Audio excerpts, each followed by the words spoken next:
Ms. Pamfilova, how would you evaluate the work carried out on the single voting day, September 8th? Mr. President, this year has been quite extraordinary and challenging, filled with numerous events, particularly in the electoral sphere. We had two major campaigns, the unprecedented presidential election and the current one. If you don't mind, I would like to briefly summarize. First and foremost, I would like to highlight that both elections were conducted with exceptional success. This is largely due to the unprecedentedly well-coordinated efforts of all parties involved and all departments. We had excellent and timely cooperation with law enforcement agencies, legislative bodies, the government, and the regional authorities. This seamless collaboration played a key role in ensuring the success of the process. But most importantly, it was dedication and awareness of our people, their understanding of just how crucial these elections were, that truly made the difference. There was a moment, even on the eve of the presidential election, when some questioned whether elections should be held at all under such challenging circumstances. Some argued, why hold elections now? The authorities could easily postpone them, and it would be simpler to work. This was especially the case when I spoke with people in the most difficult regions. However, it became clear that, on the contrary, in times when a country is facing many challenges and we are overcoming them together, elections are crucial. People want to see a responsible, predictable, and reliable government at every level. This is why our voter turnout was record high in both elections. In tough times, stable governance becomes even more essential. For the authorities at every level, this is crucial as well, to have a foundation built on the trust, support, and confidence of the people. On the other hand, this is a deliberate and conscious decision. Unlike some others, where people are used and then discarded, examples are not hard to find. Here, however, the authorities fully understand the immense responsibility they carry towards the people. I must also take a moment to express my gratitude to my colleagues. This is, after all, a workforce of nearly 1 million. We approach this election cycle with a very high level of preparedness, fully mobilized and ready to perform at our best. What truly permeated the entire system? Of course, the technology, the organization, everything was great. But the most important element was the atmosphere, the emotional intensity. Every single one of us was deeply aware that we couldn't just go about things as usual. Knowing that our soldiers, many of whom are our colleagues from the election commissions, now serving on the front lines, are out there fighting for the country so that we can live our lives and even hold elections, created a powerful sense of responsibility.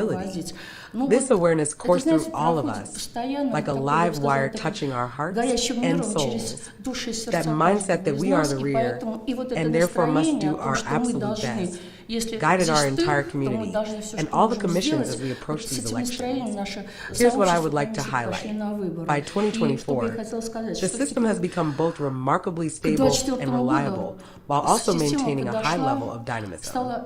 This combination has enabled us to swiftly and effectively address all the complex challenges that arose, working collaboratively to stay ahead of the curve and prevent potential conflicts.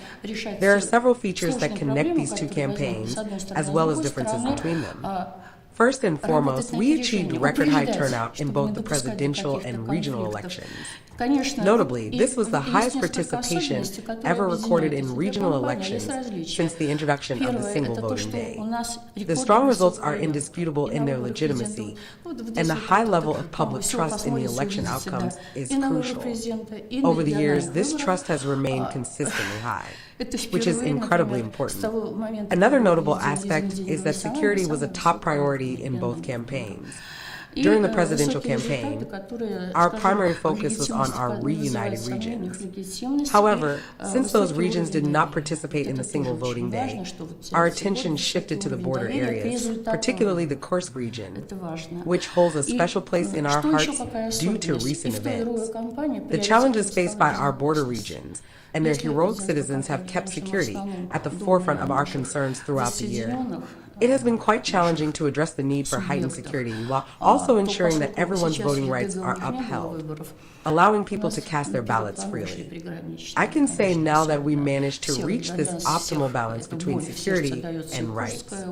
I want to thank you not only on my own behalf, but also on behalf of all my colleagues. People are very grateful to you for establishing the title Honored Worker of the electoral system. It's very important for the people. They really deserve it. You know that. С одной стороны, приоритет безопасности, а с другой стороны, при этом найти баланс и обеспечить все избирательные права, чтобы люди могли проголосовать. Ну, я вот теперь могу сказать, что вот оптимальное это сочетание между безопасностью и правами, оно все-таки нами удалось это вот осуществить. И я хотела вас поблагодарить за то, что вы учредили. Это не только мое, это от имени всех моих коллег. Это действительно люди очень благодарны, учредили вот это звание заслуженный работник избирательной системы. Для людей это очень ценно. Действительно заслужили. Вы же знаете. Great work. Большая, и потом буквально героическая Great. работа. Да, Actually, heroic work. Тоже, я говорю, многие коллеги уже...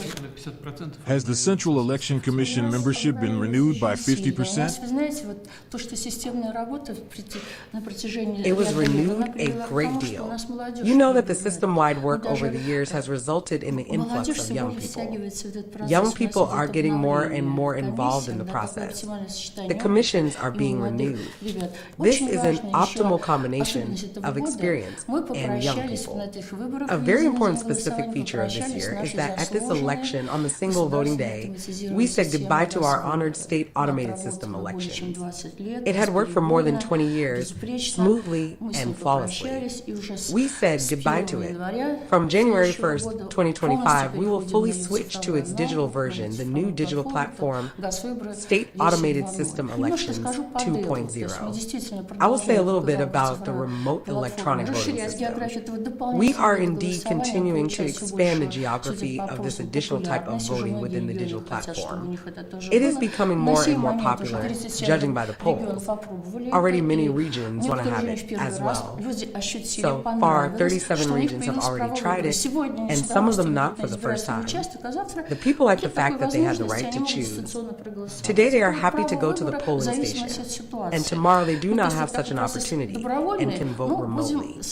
This is the right to choose depending on the situation. This is a voluntary process, and we will create all conditions for that. 21 million people have already experienced what it's like.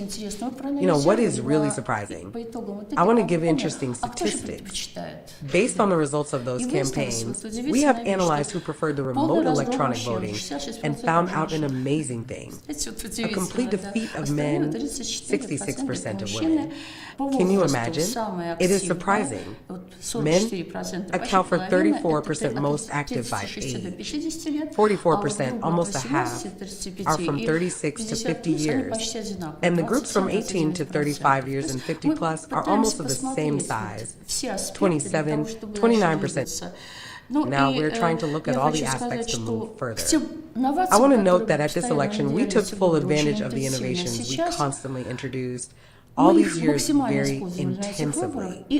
And it turned out that it just helped us to avoid failures in such extreme conditions. This is why we will try now to look at very many new projects in Moscow to get an idea of how and what may be introduced for the entire Russia.